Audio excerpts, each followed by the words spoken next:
প্রিয়জন হারিয়ে এভাবেই আহাজারি করছেন স্বজনেরা। চিকিৎসার জন্য কলকাতায় গিয়ে আর দেশে ফেরা হলো না কুষ্টিয়ার সাংবাদিক দেবাশিস দত্ত ও তার পরিবারের সদস্যদের।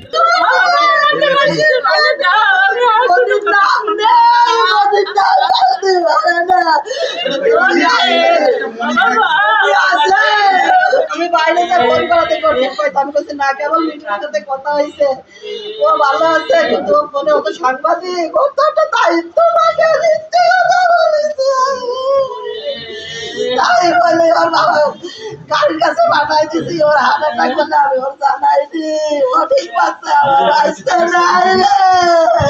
ওরা চিকিৎসা করতে গেছে, চিকিৎসা করতে যায় ব্যাঙ্গালোর, চিকিৎসা করতে গিয়ে কলকাতায় গেছে, হোটেলে যায়, হোটেল ছিল 2 দিন, একদিন হোটেল ছিল, হোটেলে থাকার পরে এসি পাস করে ভালো ইন্তেকাল করেছে।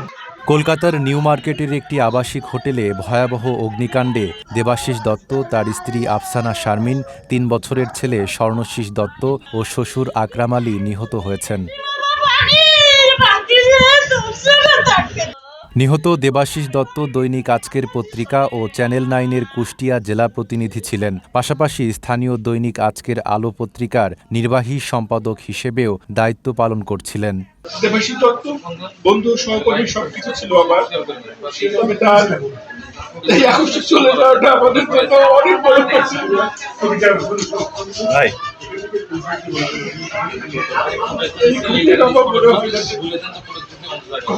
হবে। লোডশেডিং কিংবা ঘরের বাইরের তীব্র গরমে ওয়ালটন রিচার্জেবল ফ্যান থাকলে থাকবে শুধু বাতাস আর বাতাস। 3 তারিখে সে ইন্ডিয়াতে চিকিৎসার জন্য যায়, আমাকে যাওয়ার আগে বলে গেল, রুবি তোমার নাম্বার ওখানে তোমার তো অফিসে, তোমার যে কোনো সমস্যা নিউজ টেস্ট করলে তুমি যোগাযোগ করবে এই নাম্বারে। গত পরশু দিনকে আমি তার জন্য যোগাযোগ করেছি, বললে রুবেল মঙ্গলবারে 3 চালটা তোমার সাথে আমার দেখা হবে। মূলত স্ত্রীর চিকিৎসার উদ্দেশ্যে গিয়েছিল, বাচ্চাটারও সমস্যা ছিল, সব মিলায় চিকিৎসা শেষে কালকে সে বেঙ্গালুরু থেকে, আমি চেন্নাই বলেছি, বেঙ্গালুরুতে গিয়েছিল। বেঙ্গালুরু থেকে সে ফিরে কলকাতায় হোটেলে ছিল, আজকে তার দেশে ফেরার কথা ছিল।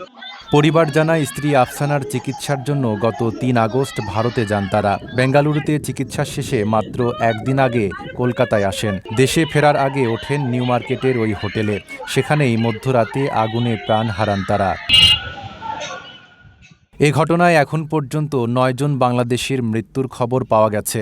মর্মান্তিক এ দুর্ঘটনায় কুষ্টিয়ার সাংবাদিক মহল ও স্থানীয়দের মধ্যে নেমে এসেছে শোকের ছায়া।